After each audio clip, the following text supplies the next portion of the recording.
Dear students, നല്ലൊരു ദിവസം ആശംസിച്ചുകൊണ്ട് നമുക്ക് നല്ല സ്പീഡിൽ നല്ല ക്ലിയറായിട്ട് നാഷണൽ ഇൻകത്തിലേക്ക് ഇങ്ങനെ പ്രവേശിക്കാം. നാഷണൽ ഇൻകം അക്കൗണ്ടിംഗ് ആണ് നമ്മളുടെ മാക്രോ എക്കണോമിക്സിലെ രണ്ടാമത്തെ ചാപ്റ്റർ എന്ന് പറയുന്നത്. വളരെ ഇമ്പോർട്ടൻ്റ് ആയിട്ടുള്ള ചാപ്റ്ററാണ് നാഷണൽ ഇൻകം അക്കൗണ്ടിംഗ്. നോക്കൂ, എന്താണ് നാഷണൽ ഇൻകം, എന്താണ് പെർ ക്യാപിറ്റ ഇൻകം? നിങ്ങൾക്ക് അറിയുന്ന രണ്ട് കോൺസെപ്റ്റുകൾ തന്നെയാണ്. What is national income?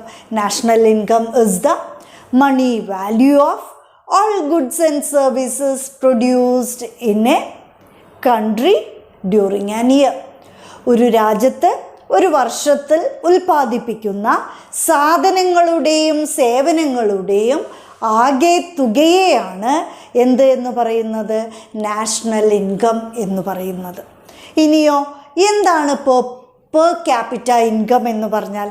Per capita income is the ആളോഹരി വരുമാനം, national income divided by population, we get the per capita income അല്ലേ?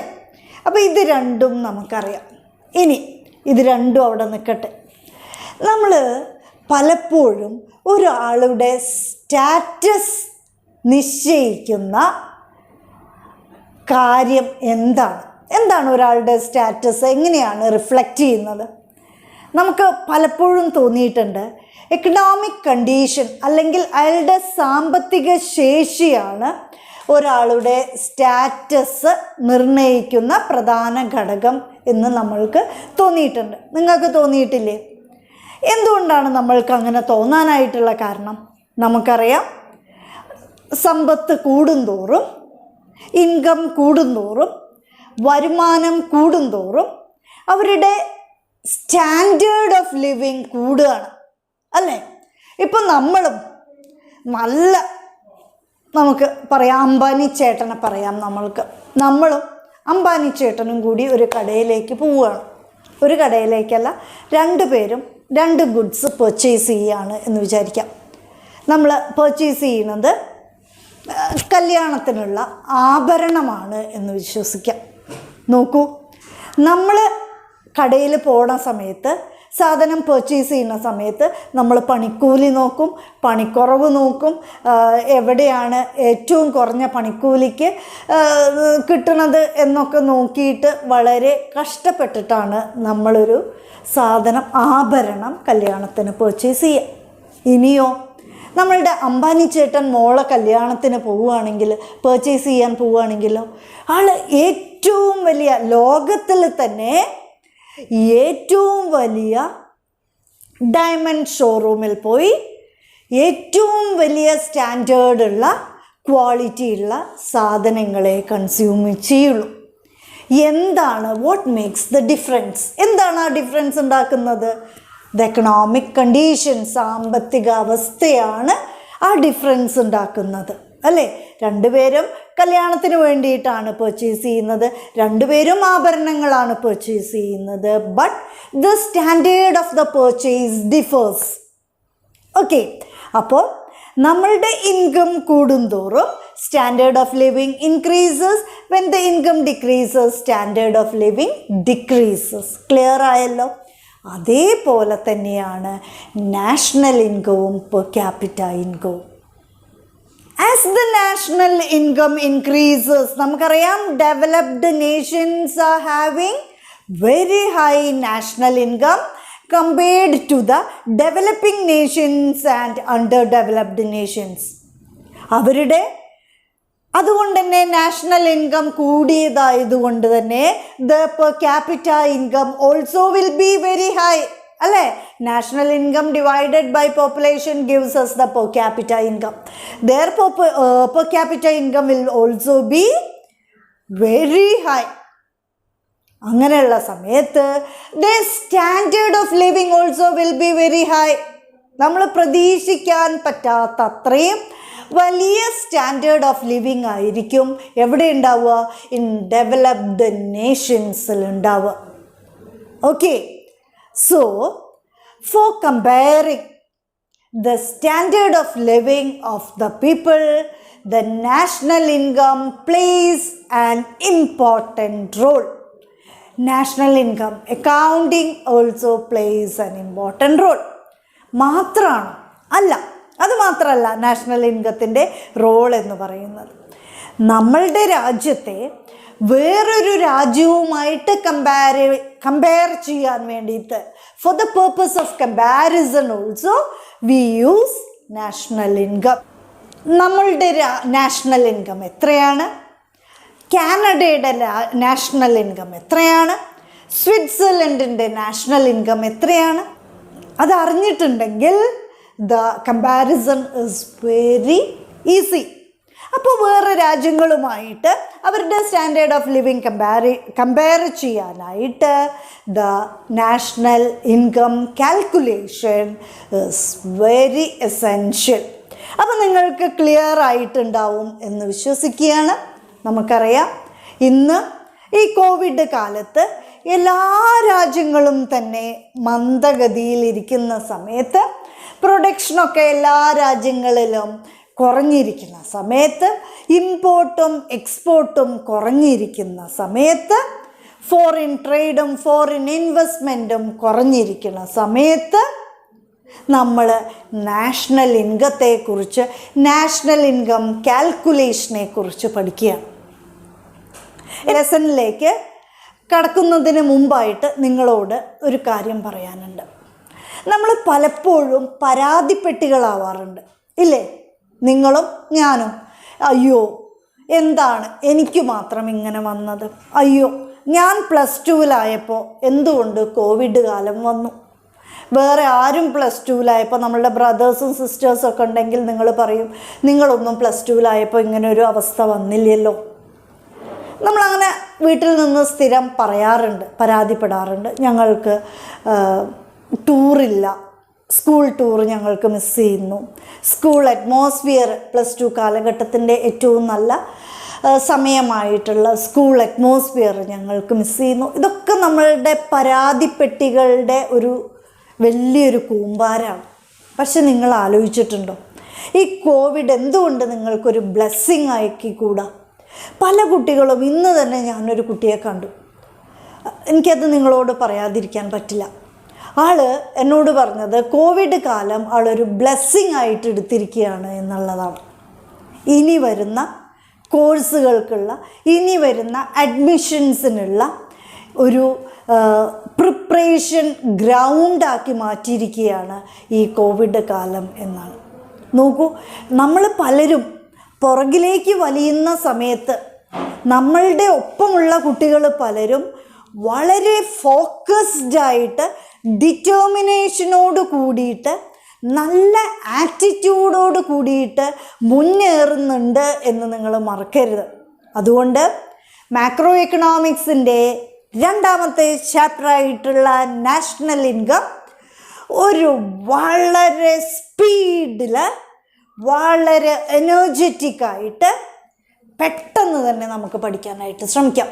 നമ്മൾ നേരത്തെ മൈക്രോ എക്കണോമിക്സ് പറഞ്ഞു, ഇപ്പോൾ നമ്മൾ മാക്രോ എക്കണോമിക്സ് പറയാനായിട്ട് പോകും.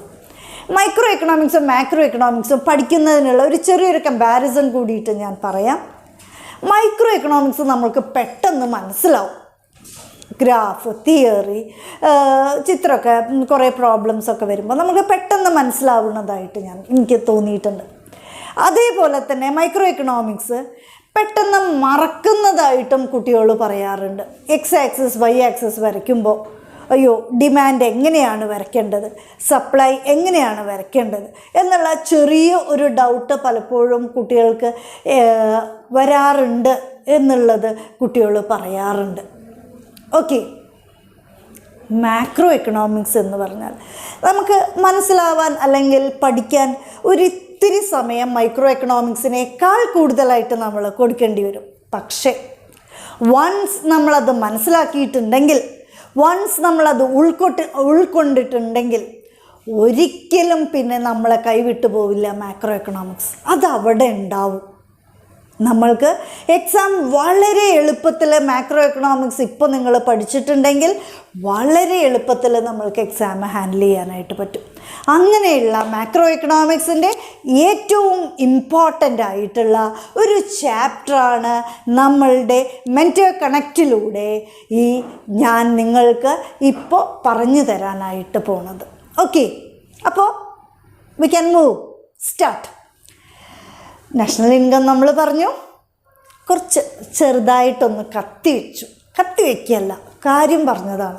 നിങ്ങൾ സ്കൂളിലായിരുന്നെങ്കിൽ ഈ കാര്യങ്ങളൊക്കെ ടീച്ചർമാർ നേരിട്ട് പറയുമായിരുന്നില്ലേ? അപ്പോൾ നേരിട്ടൊന്നും പറയാൻ പറ്റുന്നില്ലല്ലോ, അപ്പോൾ അതുകൊണ്ടാണ് ഇങ്ങനെ പറഞ്ഞത്. ഓക്കെ, ഇനി നമ്മൾക്ക് അടുത്ത ഭാഗത്തിലേക്ക് പോകാം. അപ്പോൾ നാഷണൽ ഇൻകം എന്താണ് എന്ന് നമ്മൾ പറഞ്ഞു. ഇനി നമ്മൾ അതിൻ്റെ കുറച്ച് ടേംസാണ് നമുക്കറിയുന്ന ടേംസ് തന്നെയാണ് നമ്മൾ പറയാനായിട്ട് പോണത്. അപ്പോൾ നാഷണൽ ഇൻകം നമ്മൾ പറയാനായിട്ട് പോവുകയാണ്. നമ്മൾ ജസ്റ്റ് ചെറിയൊരു ഇൻട്രൊഡക്ഷന് ശേഷം ഇതാ പറയുന്നു. National income is the money value of goods and services produced in a domestic territory, produced in a country during a year. അല്ലേ? It is the index of economic development. ഞാൻ പറഞ്ഞു national income we use for comparison. It is the index of economic development. National income figures are indispensable for formulating plans and policies. എന്താണ് പറഞ്ഞത്? National income figures, നമ്മൾ national income calculate ചെയ്ത് കിട്ടുന്ന figures are very essential, വളരെ important ആണ്. എന്തിനു വേണ്ടിയിട്ട്? For formulating പ്ലാനുകൾ ഉണ്ടാക്കാൻ, for the development of the nations and for the policies of the ഗവൺമെൻറ്റിൻ്റെ പോളിസീസിനും ഇത് വളരെ ഇമ്പോർട്ടൻ്റ് ആണ്. ഓക്കെ, ക്ലിയർ ആയില്ലോ? അപ്പോൾ നാഷണൽ ഇൻകം എന്താണ്, എന്തിനു വേണ്ടിയിട്ടാണ്, വാട്ട് ഈസ് ദ പേർപ്പസ് എന്നുള്ളതൊക്കെ തന്നെയും നിങ്ങൾക്ക് ക്ലിയർ ആയല്ലോ. ഓക്കെ, ഇനി നമ്മൾക്ക് കുറച്ച് ടേംസിലേക്ക് നമ്മൾക്ക് പോവാം. ആദ്യത്തെ ടേം എന്താണ് എന്ന് നോക്കാം. First one is final goods. എന്താണ് ഫൈനൽ ഗുഡ്സ്? ഫൈനൽ ഗുഡ്സിൻ്റെ എക്സാമ്പിൾ പറഞ്ഞിട്ട് നമുക്ക് തുടങ്ങാം. Television, car, motor cycle, books, pen, benches, desk, etc. are the example of final goods. എന്താണ് ഫൈനൽ ഗുഡ്സ് എന്ന് പറഞ്ഞാൽ? once consumed it is out of the economic activity. നമ്മൾ ഒരിക്കലും consume ചെയ്തിട്ടുണ്ടെങ്കിൽ it is out of the economic activity. It will be either consumption goods or it will be either capital ഗുഡ്സും ആവാം, അതേപോലെ consumer ഗുഡ്സും ആവാം. ഓക്കെ, അപ്പോൾ goods that are consumed finally, it is known as final goods. Okay, final goods ഒരിക്കലും നമ്മൾ consume ചെയ്തിട്ടുണ്ടെങ്കിൽ it is out of the economic activity. Clear ആയല്ലോ? ഇനി അടുത്ത ഗുഡ്സിലേക്ക് നമുക്ക് പോവാം. ഇനി രണ്ടാമത്തേത് ഇൻ്റർമീഡിയറ്റ് ഗുഡ്സ് ആണ്. Intermediate goods are those goods which are used for the production of final goods. Final goods produce ചെയ്യാനായിട്ട് ഉപയോഗിക്കുന്ന ഗുഡ്സിനെയാണ് എന്തെന്ന് പറയുന്നത്? ഇൻ്റർമീഡിയറ്റ് ഗുഡ്സ് എന്ന് പറയുന്നത്. The demand for the intermediate goods comes from the demand from the final goods. അപ്പോൾ നമുക്ക് കുറച്ച് examples നോക്കാം ഇൻ്റർമീഡിയറ്റ് ഗുഡ്സിൻ്റെ. നമ്മളുടെ cotton thread use for making cloth is an intermediate good. നമ്മളുടെ ബിൽഡിംഗ് ഉണ്ടാക്കുന്ന stones, cements, etc. are intermediate goods. Plastic used for making buckets, bottles, മറ്റുള്ള സാധനങ്ങളൊക്കെ തന്നെയും നമുക്കറിയാം. പ്ലാസ്റ്റിക് കൊണ്ട് എത്ര സാധനങ്ങളാണ് ഉണ്ടാക്കുക? all are considered to be the intermediate goods. അതേപോലെ തന്നെ leather used for making bags, shoes, etc. are considered to be the intermediate good. അപ്പോൾ ഇൻ്റർമീഡിയറ്റ് ഗുഡിന് ധാരാളം എക്സാമ്പിൾസ് ഉണ്ട്. നമുക്കറിയുന്ന, നമുക്ക് ചുറ്റുപാടും കാണുന്ന wheat use for making bread, wheat flour used for making bread, etc. is also an intermediate good. Okay, ഇനി അടുത്തതായിട്ട്, അപ്പോൾ ഇൻ്റർമീഡിയറ്റ് ഗുഡ് എന്താണ് എന്ന് നിങ്ങൾക്ക് മനസ്സിലായിട്ടുണ്ടാവും. ഫൈനൽ ഗുഡ് ഉണ്ടാക്കാനായിട്ട് ഉപയോഗിക്കുന്ന ഇൻപുട്സിനെയാണ് എന്തെന്ന് പറയുന്നത്? ഗുഡ്സിനെയാണ് ഇൻ്റർമീഡിയറ്റ് ഗുഡ്സ് എന്ന് പറയുന്നത്. ഓക്കെ, ഇനി അടുത്തതിലേക്ക് നമുക്ക് പോവാം. അടുത്തത് consumption goods. Consumption goods or consumer goods are those goods which are purchased directly by the consumers. Directly നമ്മൾക്ക് ആവശ്യപ്രകാരം ഒരു കടയിൽ പോയിട്ട് നമ്മൾ വാങ്ങിക്കുന്ന സാധനങ്ങളെയാണ് കടയിലോ അല്ലെങ്കിൽ എവിടെയാണ് വെച്ചാൽ നമ്മൾക്ക് കിട്ടുന്ന മാർക്കറ്റ് എവിടെയാണോ അവിടെ പോയിട്ട് വാങ്ങിക്കുന്ന സാധനങ്ങളെയാണ് എന്തെന്ന് പറയുന്നത്? കൺസ്യൂമർ ഗുഡ്സ് എന്ന് പറയുന്നത്, അല്ലെങ്കിൽ കൺസംഷൻ ഗുഡ്സ് എന്ന് പറയുന്നത്. ഈ കൺസംഷൻ ഗുഡ്സിനെ നമ്മൾക്ക് മൂന്നായിട്ട് തിരിക്കാം. ഏതൊക്കെയാണ് ആ മൂന്നെണ്ണം? First one is durable goods, second one is semi durable goods and third one is known durable goods. എന്താണ് ഡ്യൂറബിൾ ഗുഡ്സ് എന്ന് പറഞ്ഞാൽ? കാലാകാലം ഒരു കേടുപാടും കൂടാതെ ഇരിക്കുന്ന ഗുഡ്സിനെയാണ് എന്തെന്ന് പറയുന്നത്? ഡ്യൂറബിൾ ഗുഡ്സ് എന്ന് പറയുന്നത്. Fridge, TV, car, AC, etc. are the examples of durable goods. കേടൊന്നും സംഭവിക്കാണ്ട് നമുക്ക് ധാരാളം വർഷങ്ങൾ ഇവ ഉപയോഗിക്കാനായിട്ട് സാധിക്കുന്നു. ഇനി എന്താണ് നോൺ ഡ്യൂറബിൾ ഗുഡ്സ് എന്ന് പറഞ്ഞാൽ? പെറിഷബിൾ ഗുഡ്സ്, പെട്ടെന്ന് കേടുവരുന്ന ഗുഡ്സിനെയാണ് നോൺ ഡ്യൂറബിൾ ഗുഡ്സ് എന്ന് പറയുന്നത്. എക്സാമ്പിൾസ് പറയൂ. അതന്നെ, എന്താണ് പെട്ടെന്ന് കേടുവരുന്നത്? നമ്മളുടെ ഉണ്ടാക്കുന്ന ഏതൊക്കെ സാധനങ്ങളാണ് പെട്ടെന്ന് കേടുവരുന്നത്? Milk, vegetables, fruits, etcetera. ഇനി സെമി ഡ്യൂറബിൾ ഗുഡ്സ്, കുറച്ചു കാലം ഒരു കേടുപാടൊന്നുമില്ലാണ്ട് നമ്മൾക്ക് ഉപയോഗിക്കാൻ പറ്റുന്ന ഗുഡ്സിനെയാണ് സെമി ഡ്യൂറബിൾ ഗുഡ്സ് എന്ന് പറയുന്നത്. ബുക്സ് ആയിക്കോട്ടെ, പെന്നായിക്കോട്ടെ, പെൻസിലായിക്കോട്ടെ, സ്കെയിലായിക്കോട്ടെ, റബ്ബർ ആയിക്കോട്ടെ, all are considered to be the semi durable goods. Clear ആയല്ലോ? അപ്പോൾ 3 types of goods, consumer goods are there. First one is the durable goods, semi-durable goods and non-durable goods. Clear? Next one is capital good. എന്താണ് capital good? ആദ്യം തന്നെ capital ഗുഡിൻ്റെ example നമ്മൾക്ക് പറയാം. Machinery, building, etcetera considered to be the examples of capital goods അല്ലേ? പിന്നെ ഉണ്ടല്ലോ capital ഗുഡ്സിന് examples vehicles, tools, etc. is also considered to be the capital. അപ്പോൾ എന്താണ് capital goods?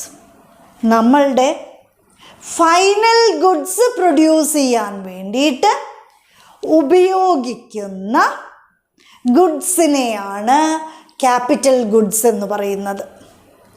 Final goods produce ചെയ്യാനായിട്ട് ഉപയോഗിക്കുന്ന ഗുഡ്സിനെയാണ് ക്യാപിറ്റൽ ഗുഡ്സ് എന്ന് പറയുന്നത്. അപ്പോൾ ക്യാപിറ്റൽ ഗുഡ്സ് എന്ന് പറയുന്നത് is not finished goods. It is used for the production of finished goods. Okay, capital goods ഒരിക്കലും ഫിനിഷ്ഡ് ഗുഡ്സ് അല്ല, പക്ഷേ ഫിനിഷ്ഡ് ഗുഡ്സിൻ്റെ പ്രൊഡക്ഷന് ഉപയോഗിക്കുന്ന എക്യുപ്മെൻസിനെയോ അല്ലെങ്കിൽ ഗുഡ്സിനെയോ ആണ് എന്തെന്ന് പറയുന്നത്? ക്യാപിറ്റൽ ഗുഡ്സ് എന്ന് പറയുന്നത്. വെരി ക്ലിയർ, നോ ഡൗട്ട് അല്ലേ? ഇനി നെക്സ്റ്റ് ടോപ്പിക്കിലേക്ക് നമുക്ക് പോവാം.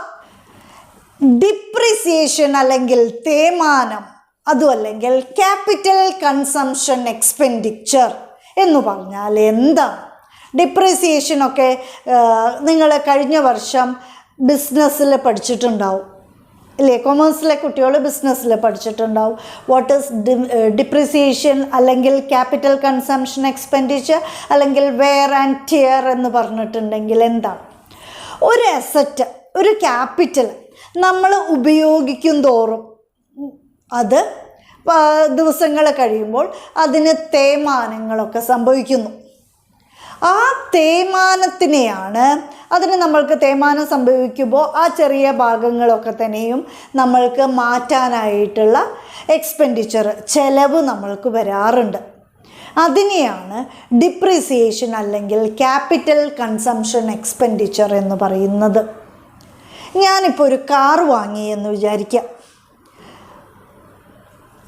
ഒരു 5 വർഷം കഴിയുമ്പോൾ ഇന്ന് വാങ്ങുന്ന വില എൻ്റെ കാറിന് കിട്ടുമോ? ഇല്ലല്ലോ. അപ്പോൾ എന്തുകൊണ്ടാണ് എൻ്റെ കാറിന് 5 വർഷം കഴിഞ്ഞിട്ട് ഇത്ര വില കിട്ടാത്തത്? Because of depreciation.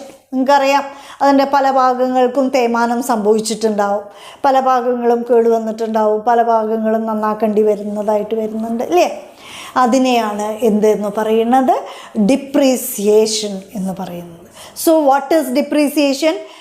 Depreciation is the wear and tear expenses, or depreciation is the loss of value of an asset due to the wear and tear in the production process.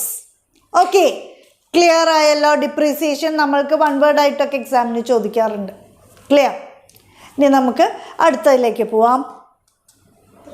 അല്ല, ഒരു ചെറിയൊരു പ്രോബ്ലം എന്ന് പറയാൻ പറ്റില്ല, ഒരു ചെറിയൊരു example നിങ്ങളൊന്ന് എഴുതൂ, എന്നിട്ട് നമുക്ക് നോക്കാം. Suppose A production unit purchases A new machine for ₹10 lakhs.